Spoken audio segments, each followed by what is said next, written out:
Right now, your computer is using at least 5 different types of memory, all doing different jobs, all working at different speeds, and most people treat them like they're the same thing. RAM, cache, storage, registers, VRAM, they all store data, but mixing them up can literally cost you money when you're upgrading or building a PC. So let's break down how computer memory actually works, from the fastest thing inside your CPU to the slowest drive in your system. Here's what we're covering: how memory works, the memory hierarchy from fastest to slowest, cache levels, RAM versus storage, and why your computer needs all these layers instead of just one big fast memory. By the end, you'll understand exactly what's happening inside your machine and how to make smarter upgrade decisions. The memory hierarchy. The easiest way to understand computer memory is to think of it like a pyramid. At the top, you have tiny, insanely fast memory that's extremely expensive. At the bottom, you have huge, slow storage that's cheap. Your computer stocks these layers to balance speed, capacity, and cost. From fastest to slowest, it looks like this: 1. CPU registers, 2. CPU cache, L1, L2, L3, 3. RAM, 4. SSD, 5. HDD. Every layer exists because the one below it is too slow to rely on directly. Let's go through them from the top down. The fastest memory: registers and cache. CPU registers. Registers live inside the CPU itself, not near it, not next to it, inside it. They store data the CPU is working on right now: the current instruction, intermediate calculation results, memory addresses. We're talking kilobytes, not megabytes. Access time is measured in fractions of a nanosecond. Registers are the fastest memory in your entire system, but there's almost none of it. You can't upgrade registers. They're baked into the CPU design. CPU cache. Cache exists because RAM, while fast, is still too slow for the CPU. Cache sits between the CPU and RAM and stores frequently used data so the CPU doesn't have to keep waiting. Modern CPUs have 3 cache levels. L1 cache. This is the fastest cache and the smallest, usually 32 to 64 kilobytes per core. Access time is around 1 to 2 nanoseconds. L1 is split into instruction cache and data cache. L2 cache. Bigger, slightly slower, typically 256 kilobytes to 1 megabyte per core. Access time is roughly 3 to 10 nanoseconds. It backs up L1 when data doesn't fit. L3 cache, the largest and slowest cache level, shared across all CPU cores. Modern CPUs can have anywhere from 8 megabytes to over 90 megabytes of L3. Access time is around 10 to 20 nanoseconds. Here's why cache matters. When the CPU needs data, it checks L1 first. If it misses, it checks L2, then L3. If it's not there, it goes to RAM, which takes 50 to 100 nanoseconds. That delay adds up fast. This is why CPUs with larger cache perform better in games and productivity tasks. More cache means fewer trips to RAM, and you can't upgrade cache later, so it matters when choosing a processor. RAM, the workhorse. What RAM actually does. RAM is your computer's short-term working memory. Everything you're actively using lives in RAM. Open apps, browser tabs, game assets, background services. RAM is volatile. Turn off your computer and everything in RAM disappears. The reason RAM exists is simple. Your CPU is insanely fast. Storage is not. When you open a program, it loads from your SSD into RAM. The CPU works from RAM because it's dramatically faster than storage.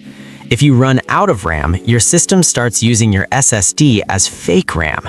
That's called swap or page file, and performance tanks immediately. Types of RAM. Modern systems use DDR-SDRAM. DDR3. Very old, max speeds around 2133 MHz, only found in legacy systems. DDR4, the standard for many years, speeds typically 2133 to 3200 MHz, still extremely common and perfectly fine. DDR5, the current generation, starts at 4800 MHz and goes much higher, more efficient, higher bandwidth, but more expensive, required for newer Intel and AMD platforms. Each generation is physically incompatible. You cannot mix them. DIMM versus ODIMM. Desktops use DIMMs. Laptops use ODIMMs, which are physically smaller. You can't swap between them.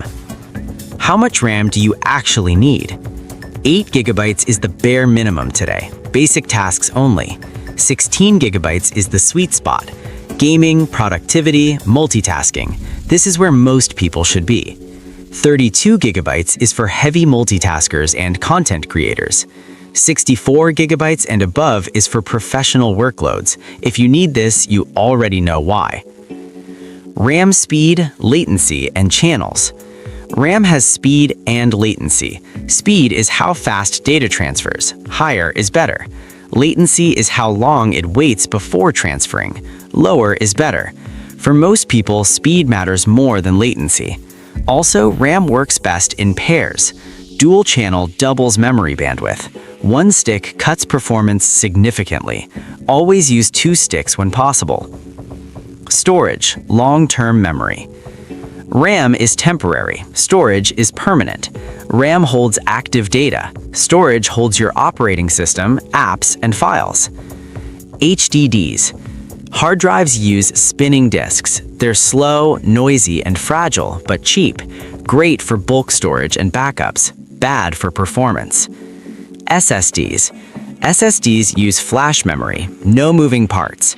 SATA SSDs max about 550 megabytes per second, still much faster than HDDs. NVMe SSDs plug directly into the motherboard. Speeds range from 2,000 megabytes per second to over 7,000. This is the single biggest upgrade you can make to a system. Storage capacity recommendations. 256 gigabytes is barely usable. 512 gigabytes is okay. 1 terabyte is the sweet spot. 2 terabytes and up is for large libraries and creative work. A common setup is a fast NVMe SSD for the system and a large HDD for storage. Specialized memory. VRAM. VRAM lives on your graphics card. It stores textures, frame buffers, and graphical data. More VRAM means higher resolutions and better performance in games and creative apps. ROM. ROM stores your BIOS or UEFI firmware. It tells your system how to boot. You don't interact with it directly. Optane memory. Intel tried to create a middle ground between RAM and storage. It never really took off and was discontinued. NVMe SSDs made it unnecessary. How it all works together. Here's the full picture. You power on your PC. The CPU reads instructions from ROM. The OS loads from storage into RAM. Programs load into RAM. The CPU pulls data into cache and registers, processes it, and sends results back. Every layer matters. Skimp on RAM, everything slows down. Slow storage, long load times. Small cache, CPU waits constantly. Computer memory isn't one thing. It's a hierarchy designed to balance speed, capacity, and cost. Now you know the difference between out of memory and storage full and why upgrading the right part matters. If you're upgrading a PC, prioritize a fast SSD and enough RAM first.